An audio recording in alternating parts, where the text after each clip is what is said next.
Saya baru mengaji, saya ingin bertanya pada Ustadz, kenapa Allah menciptakan api neraka? Bukankah Allah Maha Pengasih dan Penyayang pada hambanya? Dan kenapa Allah harus menciptakan syaitan sebagai ujian pada kita? Bagaimana juga dengan parade tauhid yang akan diadakan tanggal 16 nanti, apakah saya boleh ikut? Ya. Jadi begini, yang paling pertama dulu, ada beberapa keputusan yang kita bisa tanya, ada yang tidak. Saya kasih contoh gini, kalau saudara kita yang bertanya ini, antum kerja di satu perusahaan, perusahaan itu punya building, gitu kan? Warna buildingnya coklat, jendelanya 1000 jendela misalnya, liftnya warna abu-abu, bentuk di dalam keramiknya warnanya ini. Lalu antum datang, dibuka pendaftaran untuk jadi pegawai, antum masuk jadi pegawai. Waktu antum jadi pegawai, kira-kira yang antum lakukan pertama, tanya dan protes kenapa buildingnya warna coklat, kenapa liftnya warna abu-abu, kenapa begini dan begitu? Atau antum fokus ke tugas antum? Hah, kira-kira yang mana nih? Fokus ke tugas kan? Masalah dia mau bangun building warna coklat kah, mau 5 tingkat kah, mau 7 tingkat kah, mau 50, itu hak dia. Ini coba tarik ke contoh ini. Jadi ada hak ilahiyah yang tidak bisa kita bantah. Kalau kita mau protes sampai ke situ, itu jauh sekali tuh. Nanti yang hal kecil, kenapa sholat duhur dan asar 4 rakaat 4 rakaat? Kenapa Allah buat begini ya? Kenapa enggak? Ini jam 12 siang 4 rakaat, jam 4 siang, jam 4 sore 4 rakaat. Digabung aja jam 2 siang sekalian 4. Kenapa ya Allah 2? Gak bisa, kita gak punya wewenang di situ. Kita gak punya wewenang. Sama tadi kita masuk kerja, kita gak bisa bahas. Apalagi kalau sampai dalam, nih tukangnya siapa yang buat nih tembok? Di dalamnya komposisinya apa nih? Kan lebih dalam, lebih macam. Jadi rumit nanti, gitu kan? Jadi rumit. Tapi saya sedikit memberikan wacana begini. Allah subhanahu wa ta'ala sebagai pencipta menyayang, gitu kan? Memang penyayang, menyayangi kita. Bukti penyayangnya adalah kalau antum berbuat dosa, umur misalnya seseorang 60 tahun, anggap dia balik umur 15 tahun, berarti ada dari 60 tahun 45 tahun. 45 tahun ini semua maksiat, semua zina, riba, macam-macam dilakukan sama dia. Pas umur 60 tahun, sudah 45 tahun buat maksiat, umur 61 tahun taubat kepada Allah. Menyesal-nyesal, ya Allah, saya baru tahu ini kalau ini dosa, saya taubat. Diampuni nggak? Hah? Ini masih hidup nggak ini? Tidak ada jawaban. Hah? Nanti kalau ada yang tanya poligami baru semangat. Ini ikhwah ini memang nih. Jadi diampuni dosanya kan?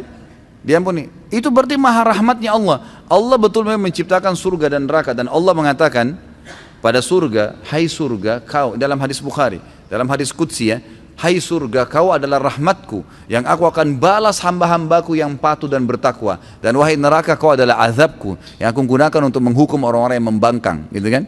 Allah subhanahu wa ta'ala sebagai pencipta meletakkan peraturan-peraturan. Antum kerja di perusahaan, ada peraturan tuh, masuk jam 7, keluar jam 5, pekerjaannya 1, 2, 3, 4, 5, gajinya begini, peraturannya ada. Ada pelanggaran, ada juga hukuman-hukuman bagi yang melanggar, yang tidak masuk 3 hari berturut-turut tanpa alasan maka dipecat. Pekerjaannya tidak selesai akan begini, peraturan perusahaan.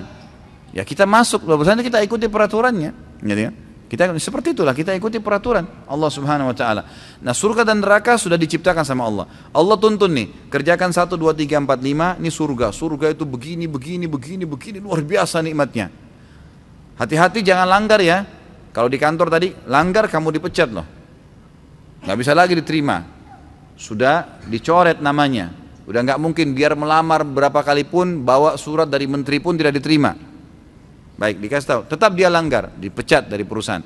Ini Allah mengatakan, ini pelanggaran-pelanggaran ya, jangan dilakukan, nanti masuk neraka loh, neraka itu begini, begini, begini, begini, begini, dijelaskan, gitu kan?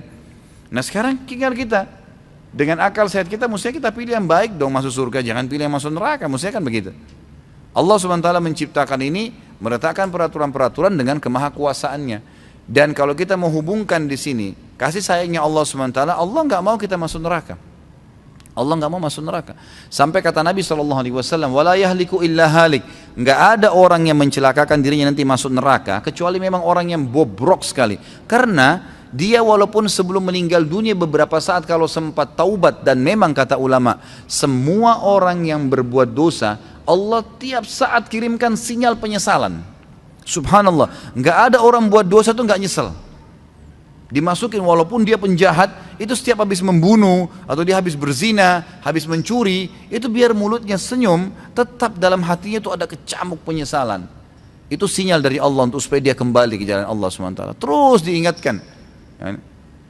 Nanti kalau dia tidak mau betul-betul, tidak mau memang membangkang, baru Allah SWT binasakan. Fir'aun itu sampai detik terakhir sebelum tenggelam masih Allah lihatkan tanda-tanda kebesarannya. Musa alaihissalam hantamkan tongkatnya, naik air itu dilihat sama dia. Mestinya dia sudah luar biasa kaget melihat air bisa berdiri seperti tembok yang besar. Dia mestinya taubat. Allah masih kata sama tidak, sengaja cekap ya, ngotot untuk memburu Musa alaihissalam. Tenggelamkan sama Allah, masuk neraka. Nah orang yang seperti ini sudah masuk neraka memang wajar gitu kan. Karena memang ada orang yang membangkang, ada orang yang patuh. Allah SWT memberikan seperti itu, wewenang Allah Subhanahu Wa Taala. Kalau kenapa Allah syaitan itu istilah, itu kan, istilah bagi golongan yang fasik dan kafir dari jin. Sama dengan manusia, gitu kan. Allah menciptakan semuanya, diberikan potensi baik dan buruk, tapi mereka mau membangkang, gitu kan. Mereka mau membangkang, maka mereka pun akhirnya Allah SWT biarkan. Tapi sudah diancam tuh, diancam. Apa kata Nabi SAW dalam hadis riwayat Muslim? Kalau ada seseorang yang membaca ayat, ada tilawah, sujud tilawahnya, kemudian dia sujud, maka syaitan yang ada di sebelahnya menangis sambil berkata, dia diperintahkan sujud, tapi lalu dia sujud, maka dia masuk surga. Saya diperintahkan sujud, saya tidak mau sujud, maka saya masuk neraka. Syaitannya tahu tuh sebenarnya, tapi dia lakukan itu. Dia lakukan, gitu kan?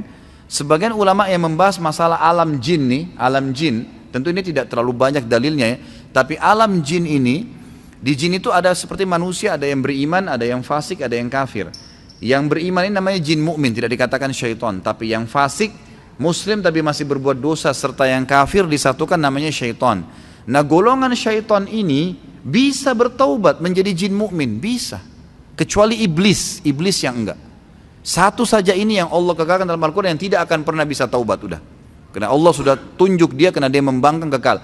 Tapi pengikutnya dia bisa bertaubat. Buktinya kalau ada jin-jin syaitan-syaitan yang kafir atau yang mengganggu orang dengan sihir atau orang kesurupan, itu kalau disuruh syahadat dia masuk Islam. Gitu kan? Banyak terjadi itu. Jadi golongan syaitan pun itu bisa kalau mereka bertobat, kecuali iblis. Iblis memang sendiri. Allah SWT sudah sebutkan itu hak kausalitasnya Allah sebagai pencipta. Itu yang saya ketahui. Kalau masalah parade tauhid, kalau antum melihat di situ tidak ada indikasi politiknya, tidak ada maslahat pribadi, kan? Dan antum melihat situ ada mensyiarkan kekuatan kaum muslimin, saya tidak melihat ada pelanggaran. Saya pribadi tidak pelanggaran, karena ini bukan demo untuk parpol, untuk maslahat pribadi, bukan. Ini untuk menunjukkan kita ini umat Islam bertauhid, kan gitu. Dan ini Nabi SAW seringkali mengajak kaum muslimin untuk hadir di sholat Idul Fitri, Idul Adha. Dan Nabi SAW menyuruh di Idul Fitri itu untuk keluar seluruh perempuan, termasuk yang berhalangan, termasuk orang tua, supaya mereka memperlihatkan jumlah kaum muslimin, gitu kan, jumlah mereka yang banyak. Di zaman sekarang ini banyak orang-orang yang menganggap remeh kaum muslimin. Saya tidak tahu niatnya teman-teman ini apa, insya Allah mudah-mudahan baik, gitu kan. Tapi kalau mereka niatnya baik memang untuk menunjukkan itu dan tidak ada indikasi politik di sini, tidak ada unsur maslahat pribadi, murni karena agama dan dilihat ini untuk menunjukkan bahwa saya umat Islam punya kekuatan, saya tidak melihat ada masalah di situ. Saya tidak melihat, asal tidak membuat kerusakan, tidak ada pelanggaran-pelanggaran syar'i ya. Jangan sampai ada perempuan yang ikut-ikutan, yang kelihatan auratnya, yang inilah, yang itu tuh jelas pelanggaran syar'i. Tapi kalau berhubungan sama politik, maslahat pribadi, maka ini sama sekali saya pribadi tidak mendukung. Karena pertanyaannya datang kepada saya ya. Kalau ada teman-teman yang punya ijtihad, Allahu a'lam, saya tidak pernah menyalahkan siapapun.